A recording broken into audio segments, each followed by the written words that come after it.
Good morning, good afternoon, good evening. That is Jack. I'm Connor, and this is the 45 match week 25, the Sunday and Monday matches. This is a bad habit we're getting into. The end of the week has been crazy between weather and travel and all kinds of things. We will get back onto a normal rhythm here at some point soon, I hope. First up, we have West Ham and Spurs. This is an amazing run for West Ham right now. They sit fifth. Just out of the top four, behind Chelsea on just a point right now, and they have a match in hand. Chelsea drawing today, so dropping 2 points. They did. But this is their best total at this stage of a top-flight campaign since 85-86, when they finished third. David Moyes was quoted this week talking about Declan Rice and the impact on him that it has had in terms of recruitment and wanting to continue to push on and get better and better players. But you think about Thomas Suchek, Kufal, Benrahma, Jared Bowen, all additions under David Moyes. Has he got a shot at Manager of the Year, you think? And he's going up against Mourinho here. I'm not talking about Spurs even just yet, because this West Ham team is just doing great things. That's a great point you make about Moyes and being a Manager of the Year candidate. I think you look at in 8th place Dean Smith's Aston Villa. They're definitely up there with a shout. I think Leicester, maybe because they're third again with Brendan Rodgers. I don't think Pep would get it because they haven't been. Man City are great now. They haven't been great this season. And I think this is like we should have had a count of how many times I've said this. I had them getting relegated, West Ham, and they're in 5th place. They have a chance to go. It's over there on the paper. In the top 4. It's in the paper back home. I think that definitely he has a very good chance at it because he has transformed this team and he has maximized his signings. All of those signings that you mentioned look like absolutely great additions. So I think they have every chance here. I mean, they're both coming off of 3-0 results. One being on the winning side, one on the losing side. That was West Ham who beat Sheffield United. Spurs was into Man City. There's a lot of optimism, I think, for West Ham. That being said, I think Spurs have a chance to kind of spoil that a bit. And I think they need to as well. It's a case of necessity. They've lost 4 of 5. Yeah. I mean, it's not a good form table for them right now.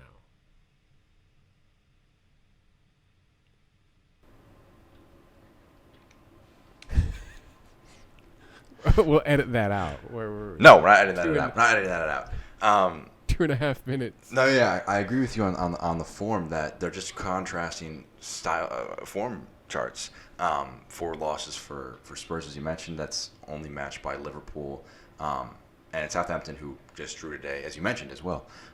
So I think that they really do need this because you have the Europa League that's starting to kick in, and it's going to be fatigue is going to pick up a lot more for Spurs. So this is, I think, a result they need a lot more than West Ham do.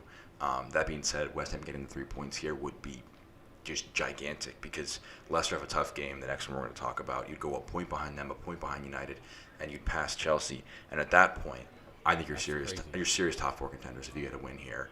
And Spurs, if you want to even maintain yourself in that discussion, you need these 3 points. I think it's a requirement. It's a must win. I think Spurs. I think West Ham are going to take this.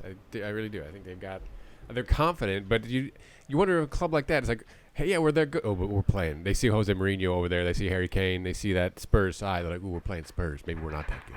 Yeah, no, Antonio may be a big downside for them though. That's true. I think he's going to be a game time decision. It sounds like. Next up, Villa Leicester. Villa have kept 12 clean sheets this season, which is a crazy number for them. That's the most they've ever recorded from, I guess, their first 22. Is that what we got here? Yep. Cash, House, and Wesley are still all out for Villa.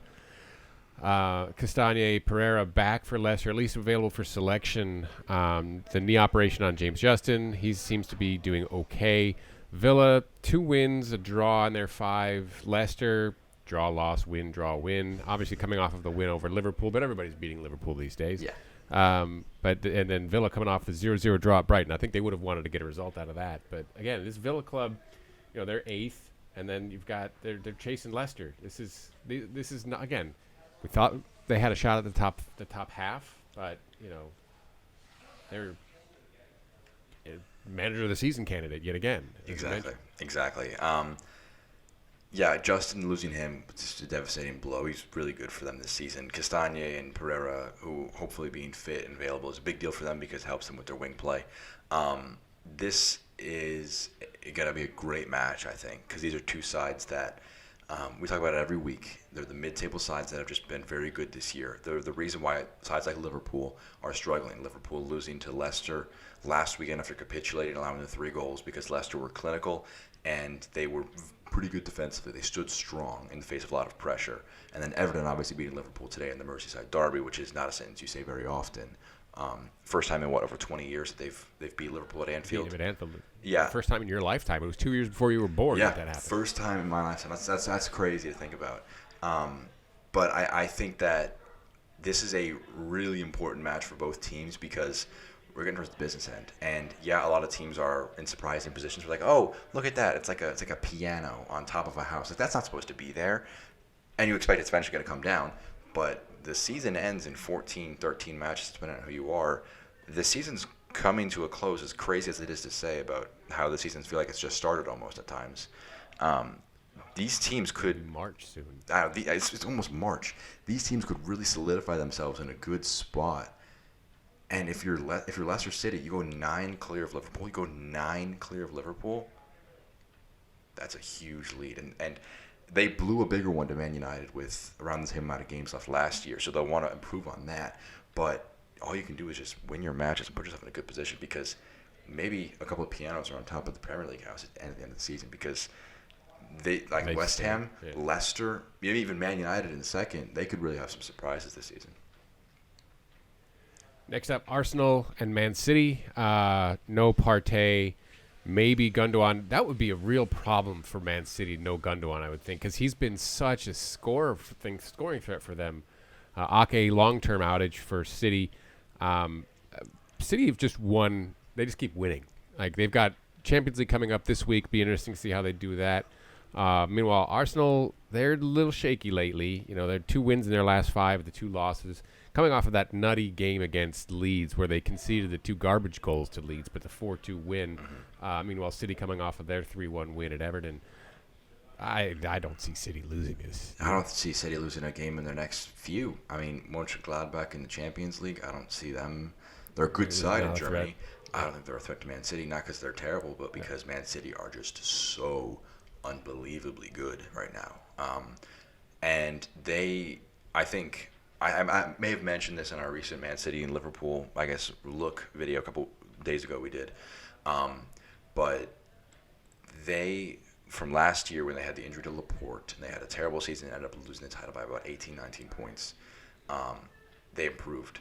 They rebuilt themselves. They said, all right, fresh season, fresh start. From the back. They struggled at the beginning of the year. They were in the bottom half of the table, and now they've won 17 straight now, is it? They are on an unbelievable tear, and I don't see them losing in a long time. I think they are eventual champions. They're walking to this Premier League title, and I think they're going to continue to walk it through Arsenal, especially without Partey. I like Odegaard and Emil Smith-Rowe, so I hope Arsenal try and take it to Man City a little bit because teams are afraid of them, and they do not try and play at Man City like at their throats.